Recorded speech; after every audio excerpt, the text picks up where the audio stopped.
Hoarder Gamer, and here I am again for the third episode of Hoarder Flexes on Comics. Thank you very much for being here. I'm on the DSG, the Doom Squad Gaming YouTube channel, and today we're going to have one comic book review. I usually have two, but some of the behind-the-scenes stuff and the research, I actually did more research this time for this episode, so this should hopefully be even more solid than the other two were. It took more time than I expected. I basically budgeted about an hour and a half, and it ended up taking about 2.5 hours. So that's why it's just one review. It's a really good book, though. So I look forward to telling everyone about that very soon. If you have any questions on comics or anything like comic related or toys, feel free to ask. And yeah, thank you very much for being here. So, should I start with the review? What should we start with? What's a good thing to start with, huh? Well, I can break down what we're doing today. So we have one comic book review. And again, the focus is usually going to be on having two of those a week.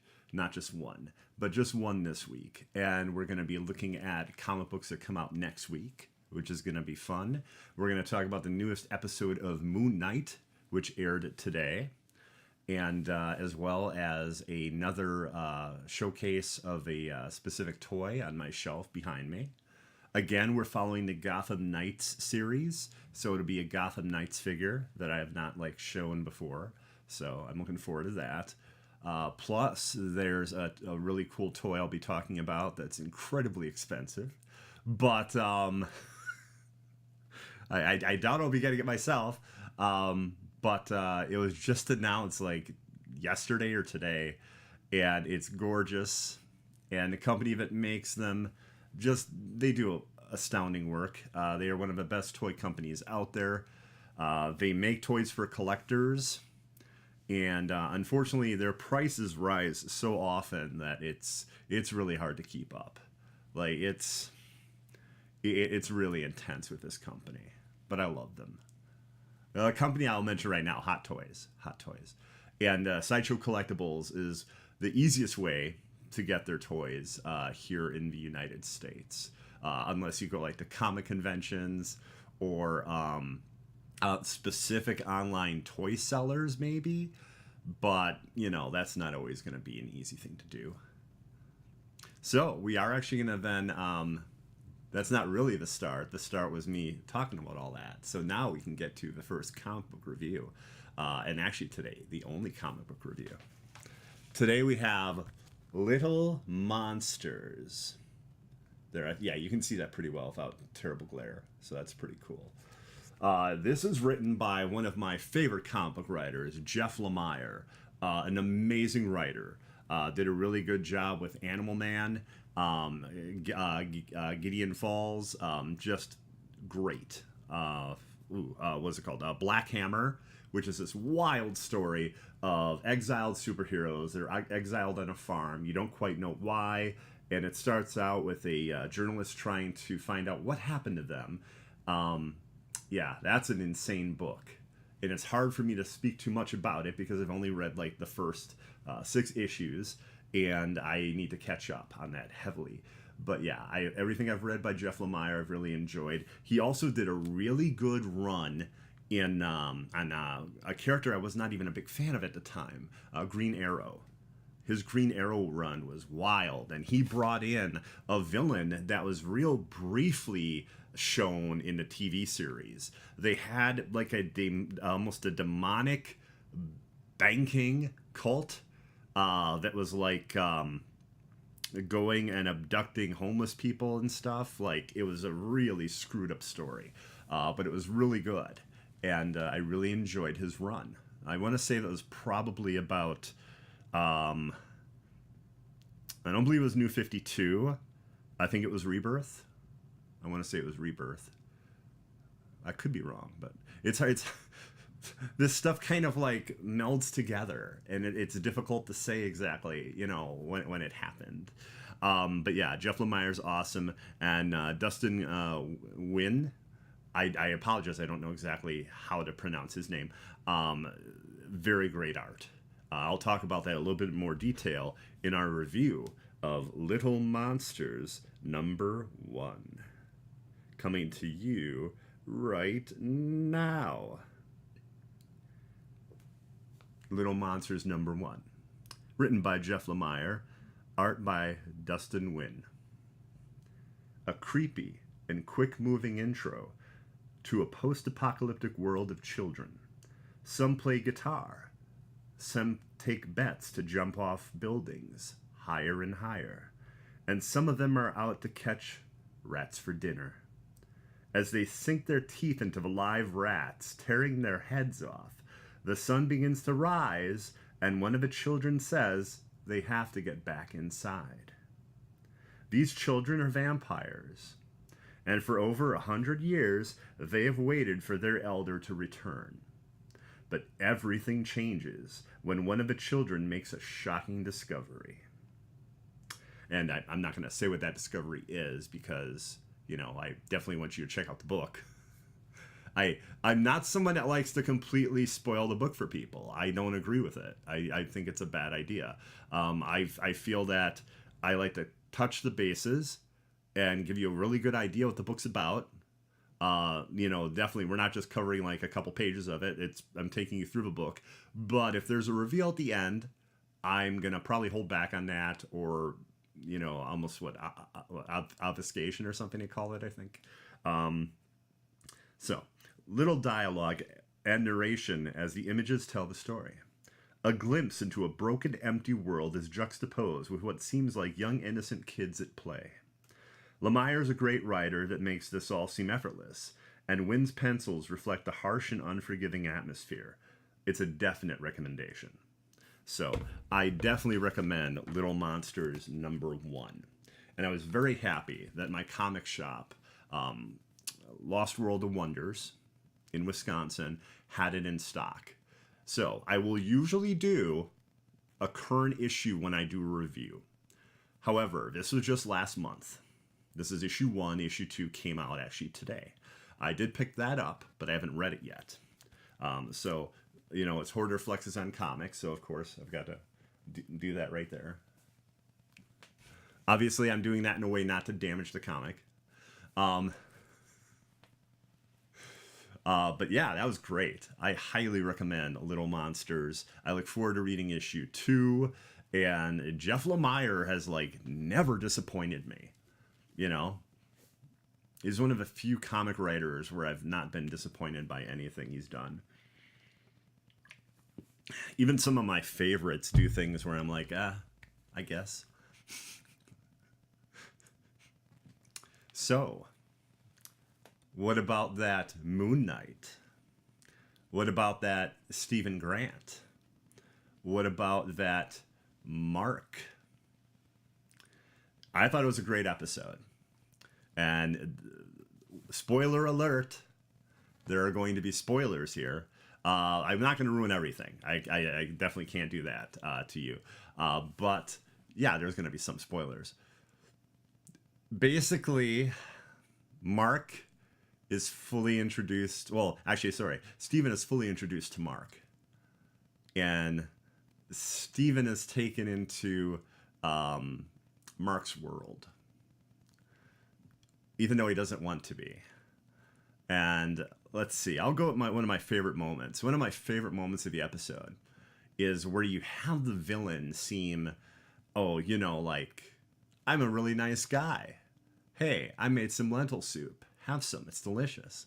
See all these happy people around me? Oh, beautiful tomatoes you're growing there. So this all looks so great, like a utopia. And they sit down and they're having a great talk, and all of a sudden the villain says something terrifying and shows the implement of power they have, in this case a cane. And the nice people, the nice utopian people are all around, start gathering around Stephen as if to gank him. So yeah, I thought that was a great scene. And I love the build up, and I love the idea how Harrow thinks he's doing a good thing. And it's interesting because the god that Harrow worships, I want to say it's Almet. Someone told me Tower it, but I think it's Ahmet. Anyway, that god is scary. And it judges people almost like the movie Minority Report.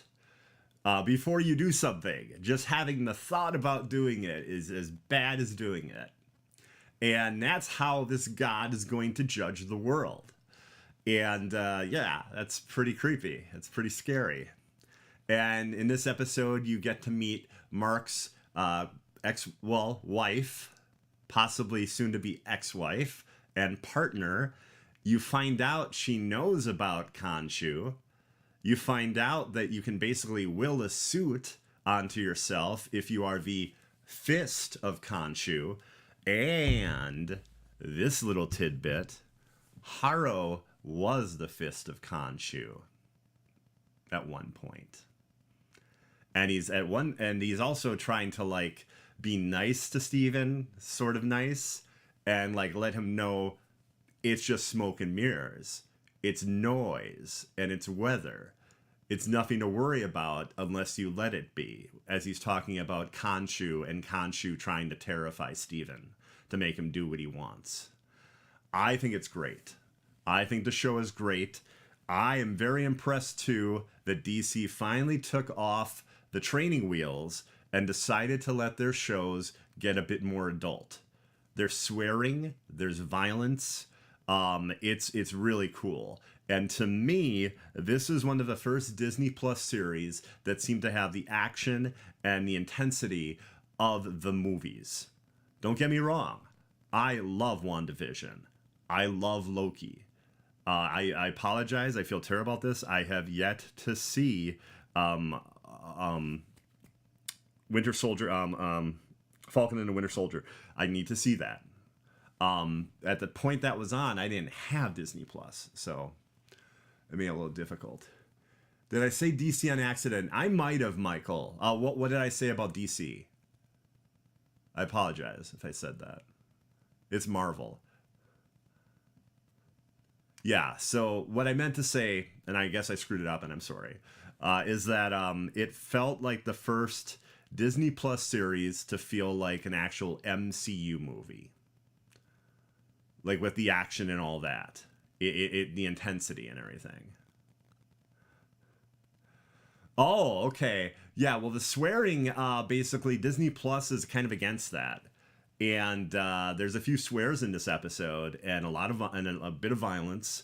And that is kind of, what would you say, that? A sea change when they decided to bring in the shows from Netflix.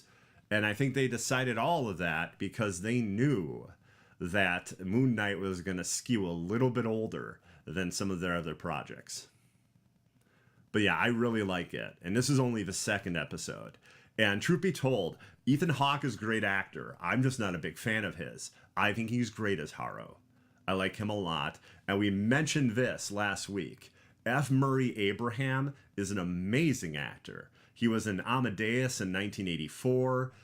He was in Homeland. He's in a lot of great shows, TV shows, movies. He's just a fantastic actor. He does drama and comedy amazingly well. And he is the voice of Khonshu.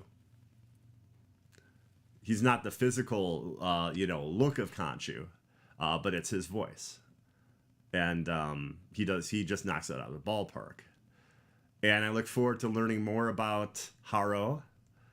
And was Harrow possibly also like on his deathbed and visited by Khonshu?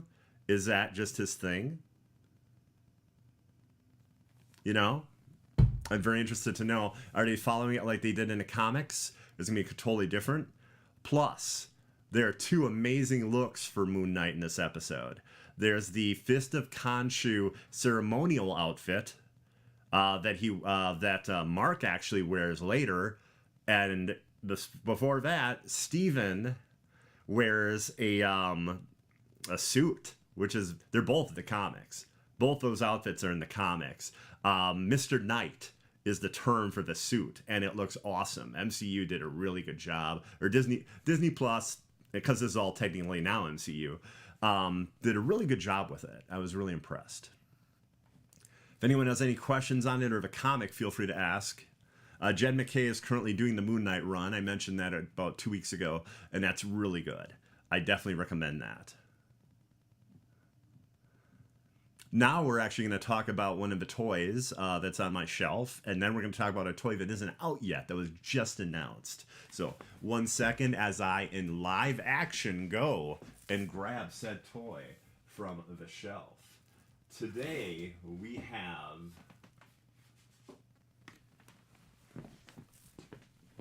Robin. We have Robin.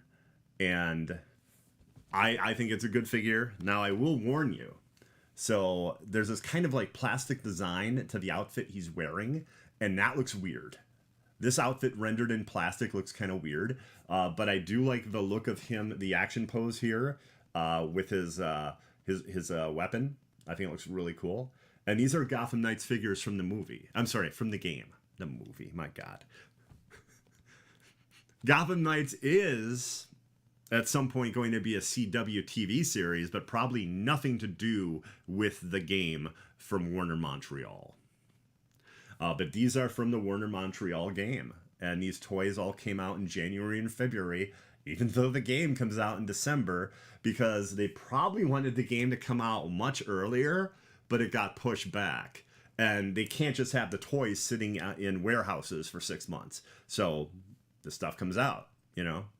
And they released Red Hood, Robin, Batgirl, and Nightwing. So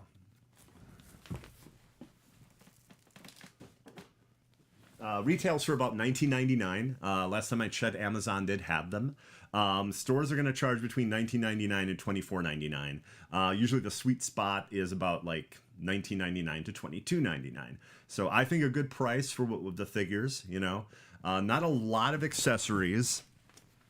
It's not like you're buying a Hot Toys figure, which takes us into the next piece of information. The Moon Knight Hot Toys 12-inch action figure. And it is gorgeous looking. Sideshow Collectibles has it on their website. Now, I have not checked the price yet, but with the price of Hot Toys and it not having like what looked like a ton of extras, I'm going to say it's going to be between $250 to $300. That's how much they are. They are expensive, but you are paying for quality. You're paying for a specific model that they put the outfits and actual, you know, the hands, the heads, and everything on. They're just crazy looking. Hot Toys makes some of the best looking toys. Medicom, that's another really good company. They're less expensive though. Medicom is probably going to be about $50 to $100 less per toy. Yeah. But I very much like what I've seen of this Moon Knight figure. I will probably not order him.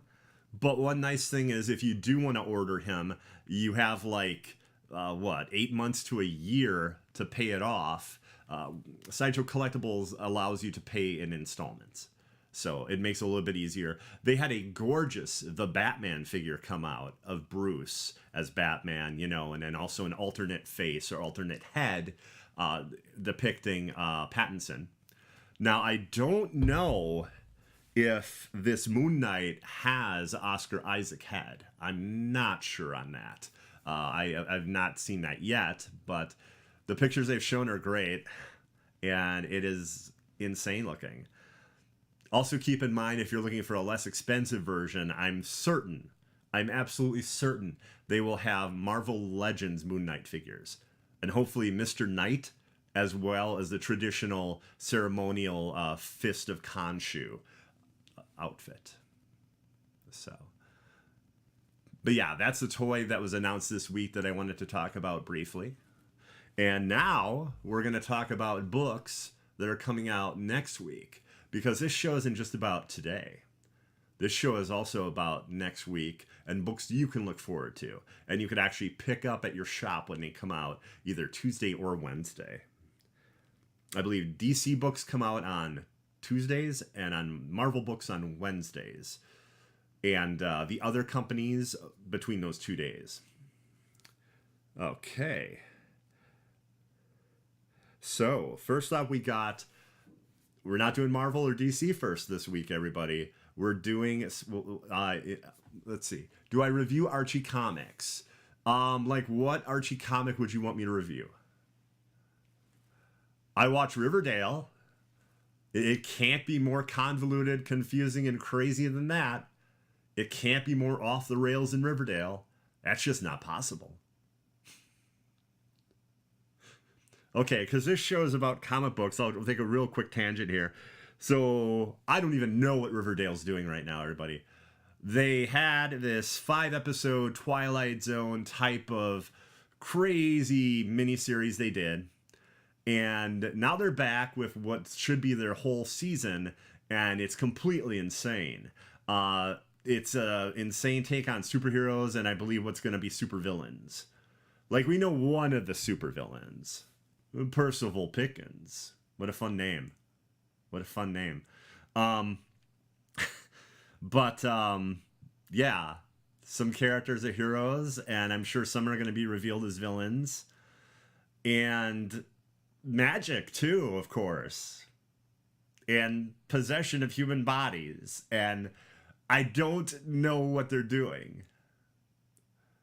I don't know what Riverdale's doing. I wish I did.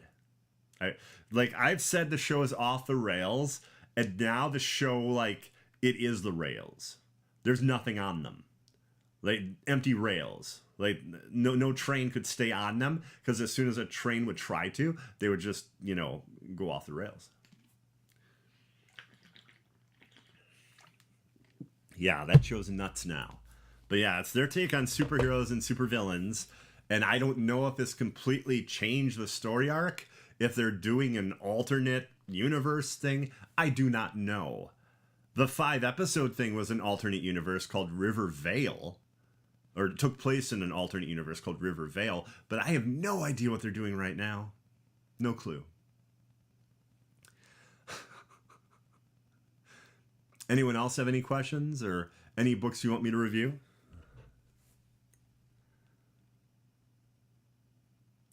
After that tangent, though, we're going to go back to our first book of next week.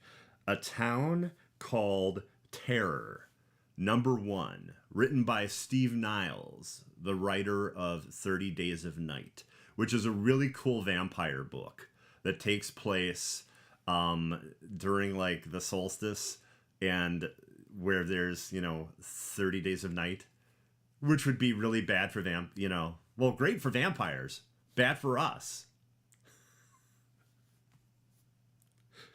Great for vampires, bad for us. But yeah, Town Called Terror, #1. And that looks really good. It looks like a good horror book. And what happens is there's an abduction. And no one believes the wife that the husband was abducted. There's no evidence of the abduction. And it's her trying to find out where her husband went. Meanwhile, the husband wakes up in the place he was abducted, or in the place that he was taken by his abductor, and things go nuts. So it sounds really cool, and that starts next week. And it's a new series, so it should be pretty neat. I'm looking forward to it. So then, that's an indie book right there. I believe it's Image. Then we have Marvel with Hulk, Grand Design. It's a retelling of the entirety of the Hulk storyline, and possibly also She-Hulk, even though it doesn't mention that. She is on the cover. So, well, I guess, that's part of the story, his cousin, Jennifer Walters.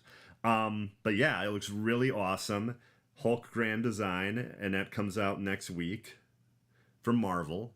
So if you want to check out a retelling, a reimagining, if you will, check that out. Then we have, get this, everybody. This one's wild. I'm still trying to wrap my head around how this is going to work. X-Men 92. X-Men 92 from Marvel also comes out. This is a retelling of basically the 92 era of X-Men in the Krakoan Age. I'll say that again. The 92 X-Men in the Krakoan Age. I don't even understand how it would work. I have no clue. So I'll be picking up an issue to find out, and I might review it if people want me to review that book. There will definitely be a review, if not two, next week. But if that's the book you want me to review, let me know. But yeah, I read the synopsis and I was like, what? So yeah, that sounds really neat. Now we got books that are a little bit more expensive, but I figured I'd be remiss not to mention them. Wolverine by Benjamin Percy, the first hardcover collection of his run. So this is launching next week. Now, Amazon might get this, but usually they're a week or two later. Your comic book shop, though, should have it next week. It is going to be $40, but it's like 10 issues, hardcover. So that's about what that goes for. That's about the going rate for that type of thing, $35-$40. And yeah, Benjamin Percy's run has been really popular with Wolverine, and I definitely figured I would mention that to everybody watching so they would know about it. Venom number 7. So Ram V is currently writing Venom. L. Ewing and Ram V are the team that work on Venom, but L is not listed for this episode, or this issue, sorry. And it's a crazy story. The L. Ewing Ram V run just put out a trade today, so you can get the first 5 issues collected and check that out if you want to. But yeah, that's definitely one of the books I will be picking up and possibly reviewing. But I'll definitely be picking it up because it's one of the books I get. Okay, here's another book. This is expensive, everybody, but it's also going to be an awesome read. So I've got to mention it. Fantastic Four Omnibus.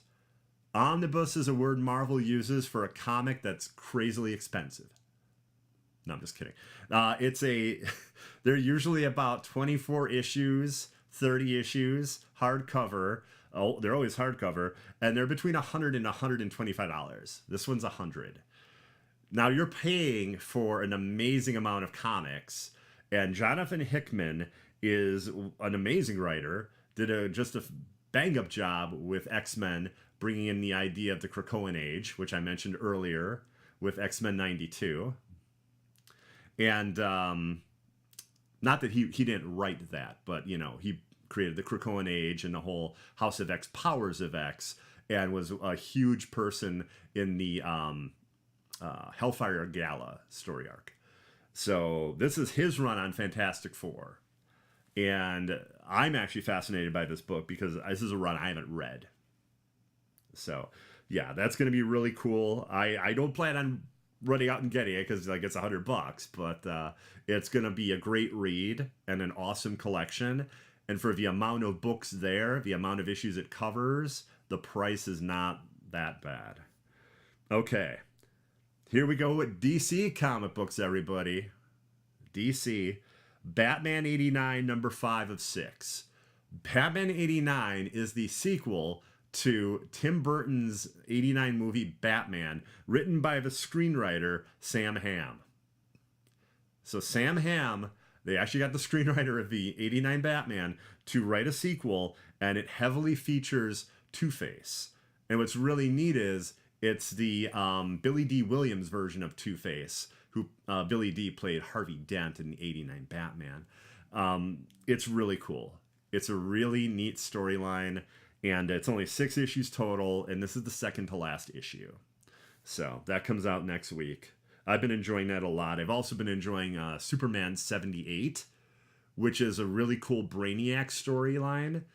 And they did not, in that case, get the screenwriter from Superman or Superman 2, but it's still really neat. And, you know, the art style is made to look like the actors from those movies. It's a really cool thing. We have the second to last issue of Batman Catwoman. So Batman Catwoman, Tom King's book, is 12 issues. We've always known it was 12 issues. And yeah, this is the second to last issue, so that's a pretty big deal. Penultimate, that's a term they use for second to last. So I had to bring that up. Superman, Son of Kal-El. Really cool book. Recently, Superman came out of the closet, has revealed that he's bisexual, and it's a story about you know, him basically revealing that to the world, and you know, his family, and yeah, it's really well done. It's really done. It's really well done. It's Tom Taylor, one of the best comic writers right now. Uh, wow, Tom Taylor doing Dark Ages for Marvel and a Dark Knights of Steel. Like he just got officially signed to DC exclusively, so that's going to be really interesting to see what he does there. But yeah, Superman, Son of Kal-El, because let's see here. I was interrupting myself. Sorry about that. This one's going to be insane. Right now, I don't know if this is a massive event. I think it is because this is a issue 0 I'm talking about. Also, DC Comics, Flashpoint Beyond. Flashpoint is a story arc where, you know, the Flash goes and changes things and screws things up a bit, we'll say. And Thomas Wayne becomes Batman. And Thomas Wayne's wife goes nuts and basically becomes the Joker. It's crazy. Flashpoint's nuts. But this is Flashpoint Beyond.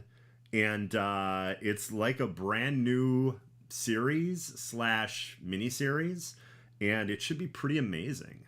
I think it's going to be really cool. Written by Jeff Johns. And that comes out next week.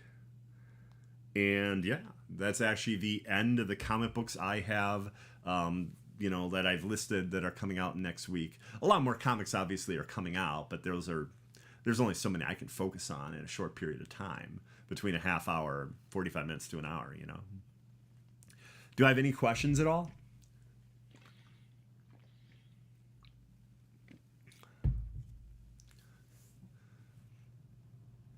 Or if there's any books you want me to review, let me know.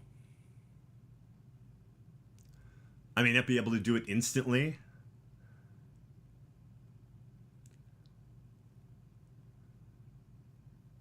But yeah, if there's a book you want me to review, just let me know.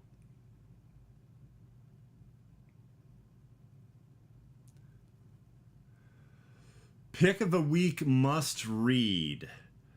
That's a good question, because the book I read, I guess I would say Little Monsters #2, because Little Monsters #1 is awesome. It's the same creative team. I can't think that issue 2 is bad when issue 1 is so good. So, again, issue 1 came out last month. Issue 2 came out today. So I definitely wanted to start with issue 1 to see what I thought of it. And yeah, it was great. It was great. I reviewed that right at the beginning of the episode. So yeah, I would say for this week, Little Monsters, if you can get #1, do it. Depending on your comic shop, they might have it in stock. Mine did. Mine had like 3 issues of it.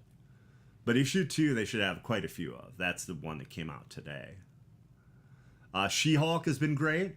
There's She-Hulk issue 3 that came out today. That's one of the best books currently. I really like that one. Rainbow Rowell's doing a really good job on it. Moon Knight. Moon Knight actually had a new issue today, issue 10. Also, that's Jed McKay, the person I mentioned who did the trade and the most is, you know, the current run of the book, really. But yeah, I would say those are probably the big things I would recommend.